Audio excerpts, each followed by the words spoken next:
தமிழ்நாட்டிற்கு எந்த ஒரு திட்டத்தையும் அறிவிக்காத மத்திய அரசின் பட்ஜெட் நயா பைசாவுக்கு கூட பயனில்லாத பட்ஜெட் என்று அமைச்சர் தாமு அன்பரசன் விமர்சித்துள்ளார். தமிழ்நாடு நகர்ப்புற வாழ்விட மேம்பாட்டு வாரியம் சார்பில் சென்னை சிந்தாதிரிப்பேட்டையில் கட்டப்பட்டு வரும் குடியிருப்புகளின் கட்டுமான பணிகளை சிறு குறு நடுத்தர தொழில்கள் துறை அமைச்சர் தாமு அன்பரசன் ஆய்வு மேற்கொண்டார். பின்னர் செய்தியாளர்களிடம் பேசிய அமைச்சர் தாமு அன்பரசன், கட்டுமான பணிகள் வேகமாக நடைபெற்று வருவதால் குறிப்பிட்ட காலத்திற்கு முன்னதாகவே பணிகள் முடிக்கப்பட்டு பயனாளிகளுக்கு வீடுகள் வழங்கப்படும் என்று கூறினார்.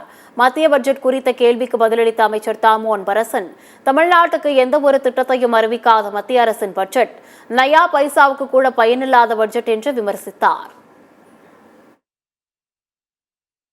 இப்போ அந்த குடிநீர் பிரச்சனை, மின்சார பிரச்சனை, இந்த இணைப்பெல்லாம் வாங்கிட்டு இருக்கிறோம்.